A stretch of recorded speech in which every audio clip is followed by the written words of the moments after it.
Merci Florence et merci aussi à Clément pour cette invitation qui me permet de vous présenter une approche j'ai intitulé transversale.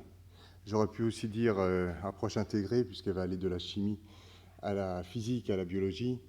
Et puis vous allez voir finalement que ça tombe très bien par rapport aux trois présentations précédentes puisqu'on va retrouver des choses qui ont été des choses communes. Alors quand je dis approche transversale entre les différentes disciplines, c'est aussi une approche transversale entre effectivement une équipe de physico-chimie de l'Institut des maths de Nantes et puis surtout aussi une équipe du laboratoire d'ingénierie ostéo-articulaire et dentaire de Nantes aussi, en l'occurrence dirigé par Pierre Weiss et Jérôme Guicheux.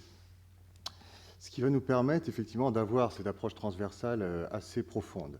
Alors le contexte de ce que nous allons présenter, vous retrouvez donc différentes images. Le contexte d'abord, c'est traiter le vieillissement, certes, traiter aussi les traumatismes qui peuvent arriver à différents moments, les traumatismes qui peuvent être dus à des accidents, qui peuvent être dus à des maladies aussi. L'ingénierie tissulaire, globalement, ça va être un croisement entre la science des matériaux, où on va devoir travailler sur le matériau, sur la composition, sur la chimie, sur la physique du matériau, sur son injectabilité, ça sera un point particulier dans notre cas, et le croisement aussi avec les sciences de la vie, où on va devoir choisir de manière appropriée, justement en choisissant en amont, en travaillant en amont avec des biologistes et des médecins, choisir les cellules réparatrices, les signaux biologiques qu'il va falloir envoyer, les signaux biochimiques ou biophysiques. En ce qui nous concerne, je vais vous présenter aujourd'hui un travail sur les hydrogels, et des hydrogels qui peuvent être utilisés lorsqu'ils sont justement associés avec des phosphates ou d'autres protéines peuvent donner lieu à des reconstructions d'os. Vous voyez ici un os qui est complètement détruit de ici jusque-là, un hydrogel qui a été injecté avec des phosphates de calcium ou autre, et vous voyez sa reconstruction qui a lieu au fur et à mesure du temps. Sachez que là, vous avez un squelette humain, mais là, c'est un os de chien. En ce qui nous concerne, nous, on va se concentrer sur cet exposé, sur les hydrogels pour la reconstruction du tissu mou. Alors, vous avez déjà entendu parler dans les exposés précédents de disque intervertébral, et on va aussi parler de problèmes de cartilage qui peuvent donner lieu, par exemple, à de l'arthrose. Alors, voilà, les dégénérescences ostéo-arthrétiques que nous pouvons avoir, tout le monde les connaît. Voilà une vision où on voit une dégénérescence du cartilage au sommet d'un os, et on va essayer de voir ce qu'on peut faire pour soigner, par exemple, ce genou ici. On va aussi beaucoup parler du disque intervertébral qui donne lieu à des lombalgies. Voilà l'image d'un disque intervertébral jeune, sain, avec son anneau fibreux, comme ça a été dit tout à l'heure, son noyau pulpeux. Vous voyez qu'il a l'air très hydraté, il a l'air parfaitement bien mécaniquement. Et voilà ce qui arrive quand on vieillit tous. On commence à avoir une dégénérescence, un assèchement. On a un assèchement du noyau de l'anneau fibreux et aussi du noyau pulpeux. On a moins de caractéristiques mécaniques d'amortisseurs au niveau du disque intervertébral. Et puis on a le risque aussi, bien sûr, d'avoir des fissures qui se font dans ce noyau fibreux qui donnent lieu à ce qu'on connaît tous comme étant des hernies. Il y a aussi quelque chose de très intéressant, moi, qui je trouve très séduisant, c'est l'utilisation d'hydrogel pour la réparation de cœurs qui ont eu une crise cardiaque. Là, il s'agit d'un cœur de rat. Vous voyez toute cette zone grisée ici, qui est une zone qui a été fibrosée suite à une crise cardiaque. Avec un hydrogel, on permet déjà la recolonisation en rouge ici d'une bonne partie de ce tissu fibrosé. Avec des cellules souches dont nous allons parler tout de suite après, on arrive aussi à une bonne recolonisation. Et puis en associant justement ces cellules souches protégées dans un hydrogel, vous voyez qu'on arrive vraiment à quelque chose d'assez bon pour le soin d'un cœur qui a eu une crise cardiaque. Alors en termes généraux, on va se concentrer donc sur le disque intervertébral. Donc vous reconnaissez la colonne vertébrale, l'arrière, l'avant, les vertèbres. Là, c'est la vue de dessus d'une vertèbre avec à nouveau son noyau pulpeux ici et son anneau fibreux. Ces choses-là sont faites effectivement d'un ensemble assez complexe de protéoglycanes, de nucléopulpocytes et énormément d'eau. Il y a énormément d'eau dans le centre, dans le noyau pulpeux. C'est ça qui sert d'amortisseur essentiellement. Et puis là, vous avez une petite image du noyau fibreux qui a une composition différente. Donc il va falloir, pour réfléchir, pour essayer de trouver des solutions à ces pathologies, alors il y a une question tout à l'heure sur le coût, la sécurité sociale. La première des choses, c'est que quand on s'attaque à une pathologie qui n'a pas de solution, de toute façon, il faut d'abord trouver la solution et après, on parlera du coût. Ça, c'est quelque chose que j'ai découvert de manière assez intéressante quand j'ai commencé il y a quelques années à travailler dans le domaine des biomatériaux. Donc d'abord, il faut identifier les problèmes. Ensuite, une fois qu'on ait bien identifié les problèmes de dégénérescence, on essaye de voir si on peut travailler avec des matériaux, associer des cellules ou d'autres facteurs de soins avec des biomatériaux, éventuellement ici avec des cellules souches, pour arriver à une reconstruction du disque intervertébral. Alors vous voyez cette planche un petit peu compliquée, mais on ne va pas tout regarder. Globalement, en colonne ici, vous avez les sources tissulaires à partir desquelles on va pouvoir prélever des cellules qui vont permettre justement cette ingénierie tissulaire du cartilage pour associer, pour faire une thérapie cellulaire et éventuellement qu'on va associer ou pas avec un matériau.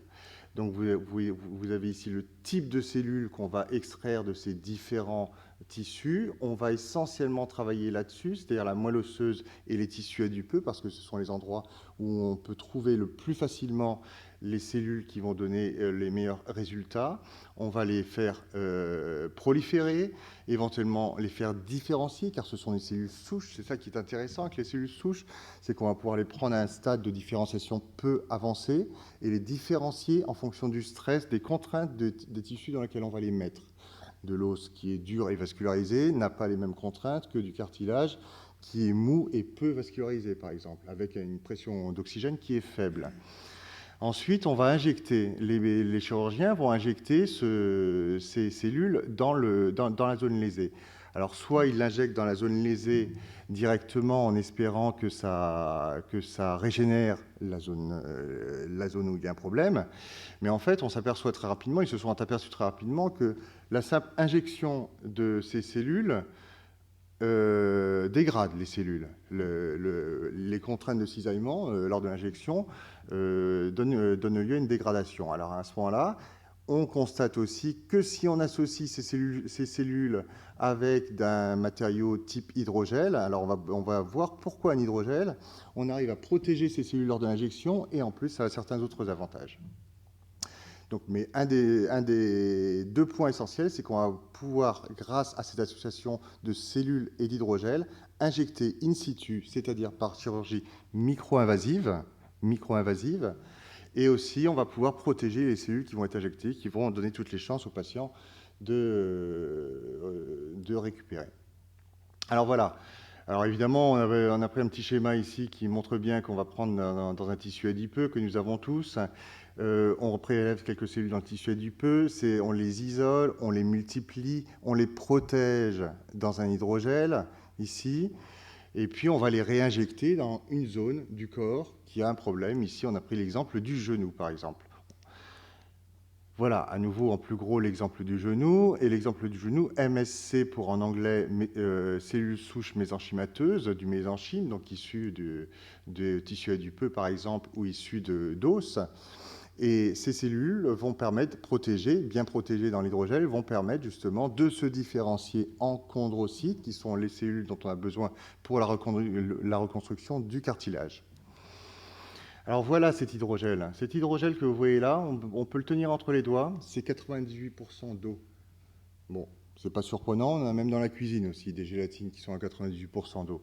Mais cependant, celle-là, elle est faite à base de cellulose, et vous voyez que cet objet, qu'on va pouvoir injecter, là en l'occurrence sur une souris par exemple, contient beaucoup d'eau. Je vous rappelle que le noyau pulpeux du disque intervertébral, il est très riche en eau, il a besoin d'eau, donc les chondrocytes aussi ont besoin d'un environnement très riche en eau pour pouvoir se reproduire, se multiplier et s'installer. Et puis, on s'appuie aussi sur une chimie sol-gel qui est bien connue de par le monde, et particulièrement ici aussi, dans ce laboratoire, où on va modifier en fait une cellulose avec un siloxane pendant. C'est une solution, qu'on va pouvoir donc injecter sur le site lésé, et cette solution va gélifier et donner lieu à cet hydrogel qui va pouvoir donc rester en place. C'est ça qui est important. Alors voilà une petite preuve de concept chez le cheval. C'est un cheval qui existe vraiment, qui court actuellement sur les bords de l'Erdre à côté de Nantes. Il y a un problème de genou. On va lui prélever, alors lui, là ce sont des chondrocytes qui proviennent de son nez, mais autologue, il y a ça aussi, c'est qu'on prélève chez le même patient pour limiter les risques de rejet, on prélève chez le même patient certaines de ces cellules. Et on va les réinjecter dans le genou. Alors là, vous voyez que c'est une arthroscopie, donc vraiment une chirurgie micro-invasive. Et typiquement, ce qui se passe, voilà. Et typiquement, ce que le chirurgien fait, c'est qu'il va pouvoir, une fois qu'il aura fait l'association qui va bien, dont on va parler dans quelques minutes, il va pouvoir injecter sur la zone cartilagineuse lésée l'hydrogel de manière à la combler. La suite de cette affaire, c'est ça. Au début, il y avait le défaut. Un mois après implantation, on voit qu'on a une recolonisation déjà du cartilage. Et 2 mois après, c'est presque tout blanc, on a une très bonne recolonisation du cartilage. Alors maintenant, je vais vous parler plus, on va dire, de la partie donc ça c'est la partie plus biologique, pas clinique, puisqu'il s'agissait d'animaux, mais plus études in vivo. Et la partie matériaux. Alors, la partie matériaux, on va s'intéresser un peu plus à l'hydrogel qui contient donc ces fameux 98% d'eau. Alors, il y a quelques années déjà, Pierre Weiss avait travaillé sur de la cellulose pour essayer de faire un hydrogel, mais cet hydrogel, il avait l'inconvénient, ou il a l'inconvénient toujours, si on ne le modifie pas, de mal rester sur la zone lésée. On la jette quelque part, mais il s'écoule parce que vous voyez qu'il n'y a pas de réticulation possible. Alors un peu plus tard, on a modifié cette cellulose par des bras qui vont permettre de la réticulation des chaînes de cellulose les unes avec les autres, ce qui va permettre à l'hydrogel, au moment où il va être injecté, de résider sur le site lésé, ce qui est évidemment essentiel. Ensuite, donc, comme dans le cas du cheval, on lui a fait une chirurgie micro-invasive. Donc tout de suite après, les chirurgiens le laissent courir dans le pré. Donc il faut qu'il y ait au moins une certaine résistance mécanique. Attention, je ne dis pas que l'hydrogel doit remplacer le cartilage au sens remplacer la fonction immédiatement. L'hydrogel doit suffire pour permettre aux cellules du patient de se reproduire et de recoloniser la zone lésée. C'est ça qui est important. Donc dans ce cas-là, on a croisé des travaux, des travaux qui ont été faits par Karine Vallée, Philippe Belleville et Clément Sanchez il y a quelques années, de la synthèse de nanofibres de silice. Donc ce sont des nanofibres de silice colloïdales dont on sait que la cytotoxicité est très faible. Et on les a associés à cette HPMC, donc HPMC pour remplacer la chaîne polysaccharidique que je vous ai dessinée à la diapo précédente. Et on les associe, et vous voyez que ce qui est intéressant, c'est qu'on peut même avoir une association entre les groupements siloxane pendant de la cellulose avec les silanols pendant de ces nanofibres. Alors vous voyez le rapport avec un des exposés précédents qui a été fait, où on parlait d'anisotropie des charges. Ceci, pas pour détailler la synthèse, ceci simplement pour vous montrer que d'un côté, on va pouvoir injecter la cellulose modifiée parce qu'elle est en milieu basique, et on va, de l'autre côté, le chirurgien, juste avant l'injection, va interconnecter 2 seringues.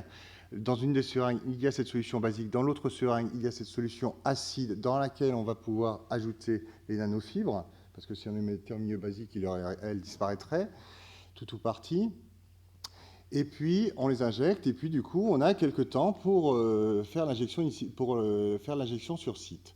Et on obtient ce type de choses-là. Là, j'ai schématisé les chaînes de cellulose sous cette forme-là, et puis vous voyez l'interconnexion avec les nanofibres. Et puis, on peut charger différemment l'hydrogel en nanofibres de silice, et vous voyez que là, il n'y en a pas du tout, c'est bien transparent. Là, ça commence à être blanchâtre, ben oui, parce qu'il y a de plus en plus de nanofibres de silice. On peut vérifier de manière macroscopique macroscopique, la bonne répartition de ces nanofibres en greffant un fluorophore, comme ça a été montré toujours dans le même travail, un fluorophore sur ces nanofibres. Donc là, vous voyez à nouveau, on retrouve les trois types, on retrouve quatre hydrogels plus ou moins chargés de nanofibres, transparents a priori quand on les regarde à l'œil nu, et si on les regarde en lumière dans l'ultraviolet, on va détecter de la fluorescence qui est due à ce chromophore-là. Ça, c'est le test négatif. Pour vous dire, là, on a très mal mélangé les choses, vous voyez. On ne voit rien quand on regarde de côté. Quand on regarde par-dessus, on voit un amas là parce qu'on a très mal mélangé ces nanofibres avec l'hydrogel, donc tout va mal. Et là, par contre, on a fait un protocole tel que je vous l'ai décrit tout à l'heure, avec le mélange, les deux seringues interconnectées. Et vous voyez que quand on charge de plus en plus cet hydrogel en nanofibres avec ce chromophore, on voit cette luminescence qui apparaît et qui semble bien homogène, au moins à l'échelle à laquelle on regarde. On peut aussi regarder la dispersion en reconstruction tridimensionnelle, toujours à une échelle macroscopique. Et là, on voit à nouveau qu'effectivement, on a quelque chose qui semble, sur les vues supérieures autant que sur les vues inférieures, quelque chose qui semble assez bien dispersé, même si on observe bien sûr qu'il y a quand même certains agrégats, il n'y a pas de doute là-dedans. Mais en tout cas, ça veut dire qu'on a effectivement des nanofibres, oui, j'ai abrégé nanofibres de silice en NFS, en interaction avec la cellulose modifiée avec les groupements siloxane.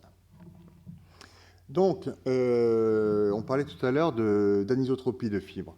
Avec des fibres dont le facteur de forme est de l'ordre de 20, peut-être 10 si elles sont un peu cassées, on attend un seuil de percolation, si on fait une approche physique et extrêmement basique, pour 2,75% de... Oh, excusez-moi, j'ai laissé un weight, là, en masse de nanofibres de silice.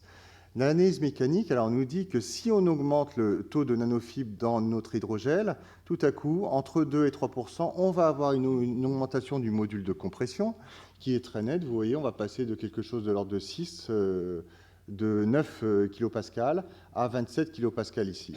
Alors, je répète, évidemment, on n'est pas dans la gamme du cartilage humain, ni même animal, mais on ne cherche pas à être dans la gamme du cartilage humain. On cherche simplement à avoir un réseau qui va permettre la recolonisation par les cellules adéquates. De manière, j'allais dire étonnante, non, c'est pas étonnante, de manière attendue finalement, mais ça c'est très bien de le voir aussi, on a une diminution du temps de gel. Alors il va falloir bien le gérer en discutant bien avec le chirurgien, mais on a une diminution du temps de gel. Et cette diminution du temps de gel, elle nous montre bien aussi qu'on a effectivement, c'est tout à fait cohérent avec le fait qu'on a une percolation à la fois des nanofibres et une bonne liaison entre les nanofibres et les groupements siloxane pendants de la cellulose. Et qui nous montre justement aussi, et on voit aussi que cette diminution forte du temps de gel arrive aussi exactement au même taux de charge, à peu près exactement au même taux de charge de nanofibres de silice. Alors ceci, simplement pour comparer, j'ai rajouté ce schéma ici, simplement pour montrer que dans le corps humain, il y a différents tissus, tous n'ont pas les mêmes caractéristiques mécaniques. Il est très difficile d'avoir des bonnes données à ce sujet, à la fois parce que tous n'ont pas été soumis au même test, et à la fois parce que certains tissus sont isotropes, d'autres sont anisotropes. Donc, on se sert simplement de ce type de schéma, simplement pour avoir des gammes. Et vous voyez que ici, on retrouve à nouveau notre gamme de cartilage. Vous voyez que le tissu cardiaque n'est pas loin. Alors, on a parlé aussi tout à l'heure de cryomicroscopie électronique à balayage, entre autres, ici. Alors là, vous voyez quelque chose dont nous discutons beaucoup, l'hydrogel sans nanofibres, l'hydrogel avec nanofibres. D'ailleurs, on retrouve à nouveau parfois quelques petits agrégats de nanofibres ici et là. L'échelle est de 10 micromètres ici et là. On voit qu'on a des parois qui font à peu près une centaine de nanomètres. Et on voit qu'on a des gros pores de l'ordre de la dizaine de microns, à peu près. C'est à peu près similaire dans le cas avec et sans nanofibres. Donc, on arrive à cette description qui est de dire qu'on a un réseau macroporeux. Vous voyez, ce réseau macroporeux avec les pores de l'ordre de la quinzaine de nanomètres. On a des parois, celles dont je parlais, dont je disais qu'elles étaient d'une épaisseur d'une centaine de nanomètres, avec un maillage entre ces parois qui est à peu près de l'ordre de la vingtaine de nanomètres. Et cette vingtaine de nanomètres, elle est obtenue à la fois à partir d'analyses mécaniques dynamiques et exploitation suivant la théorie de Flory, et c'est tout à fait cohérent avec les analyses que nous avons pu faire à Saclay en diffusion de neutrons aux petits angles. Donc, ce qui nous amène à dire que dans notre cas, ici, on a vraiment une structure hiérarchique de notre hydrogel, des grands pores et des parois qui sont formées d'un maillage d'hydrogel, d'un maillage de polysaccharides, excusez-moi. On a aussi parlé tout à l'heure beaucoup de dynamique de l'eau. Alors la dynamique de l'eau, c'est pas pour le plaisir quand on regarde ça dans l'hydrogel, c'est parce que vous imaginez bien qu'une fois qu'on a mis des cellules souches dont on souhaite qu'elles se différencient correctement en chondrocytes, par exemple, il va falloir leur apporter les nutriments qu'il faut. Donc il faut avoir une dynamique de l'eau importante là-dedans. Donc cet aspect physique est essentiel pour le bon développement du biomatériau. Donc une des premières choses que nous faisons couramment dans nos laboratoires quand on veut regarder la dynamique, le comportement de la matière molle en milieu confiné, c'est de regarder les changements de phase. Les changements de phase, on peut les regarder simplement en faisant de la calorimétrie. Il n'y a rien d'extraordinaire à ça, ça a été dit tout à l'heure, on a eu une présentation de l'approche de Gibbs Thompson. Et vous voyez ici, la trace noire, c'est de l'eau tout à fait ordinaire. En fait, ce n'est pas tout à fait de l'eau ordinaire, c'est de l'eau avec des sels qui sont nécessaires à la polycondensation. Hein. Mais ce n'est pas grave, de toute façon, on a pris le même type de solution aqueuse. Et vous voyez ici, c'est très petit peut-être, mais vous voyez qu'on sait dire qu'on a 283 joules par gramme qui correspondent à la fusion de l'eau. Et ici, fusion de l'eau. Et ici, vous voyez que dans un hydrogel, on a à peu près 228 joules par gramme. Mais bon, globalement, ce qu'il faut retenir, c'est ce qui est écrit en gros ici. On a 80% de l'eau confinée dans l'hydrogel qui se comporte comme de l'eau libre, complètement libre. Et si on regarde le cas avec les nanofibres de silice, on s'aperçoit qu'on a à peu près 75%. On peut aussi vérifier ceci, puisque on a mis un pied du côté des outils, des grands instruments pour la diffusion de neutrons. On voit en diffusion quasi-acide de neutrons qu'on a effectivement cette transition qui apparaît à 270 K. Ça n'étonne personne d'avoir une transition importante pour l'eau à 270 K. Ce qui est vraiment très intéressant pour nous, c'est de voir que dans les hydrogels, elle existe aussi à 80%, pour 80% de l'eau confinée. Et 20% de l'eau, alors que deviennent les 20 autres pourcents? Eh bien, ceux-là ont l'air d'être en interaction forte avec le réseau hôte, le réseau confinant, ce qui est assez logique d'ailleurs. Et par diffusion quasi-élastique de neutrons, donc ici, à des échelles de temps et d'espace très courtes, très, très locales, on ne voit aucune différence entre l'essentiel de l'eau que l'on observe et de l'eau complètement libre. On peut regarder aussi en cryoporométrie, en faisant de la cryoporométrie, c'est-à-dire de la RMN, du proton, comme ça a été dit tout à l'heure, ou du deutérium d'ailleurs aussi, c'est ça qui va être intéressant, à différentes températures, en montant la température. On va échanger cette fois-ci, nous, on va prendre notre hydrogel, et on va échanger l'eau qui est contenue dans cet hydrogel par du D2O. Autrement dit, on va changer le noyau, on va pouvoir changer sa trace en RMN. On ne va pas pouvoir tout changer, parce qu'on ne va pas changer les protons qui sont portés par la chaîne du polysaccharide, ni même la partie de l'eau qui est vraiment en interaction forte avec le polysaccharide.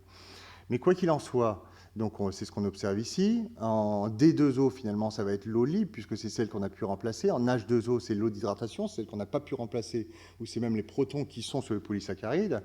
Et vous voyez qu'on arrive à avoir, effectivement ici, on voit cette transition très forte quand on est en dessous de 0 degré Celsius pour l'eau qui est libre, et pour celle qui est en interaction forte avec les polysaccharides, eh bien non, on ne voit pas cette transition, elle est beaucoup plus faible, ce qui semble tout à fait cohérent. On peut aller un petit peu plus loin, toujours avec des techniques de RMN, on fait de la RMN avec gradient de champ pulsé, ce qui va nous permettre cette fois-ci de remonter à la longueur de diffusion, le libre parcours moyen de l'eau, et vous voyez ici ces chiffres-là, alors ils sont en centimètres carrés par seconde, 2,310-5 pour de l'eau ordinaire, de l'eau dans un hydrogel non chargé en nanofibres, on est à 1,9, on est à 2, allez.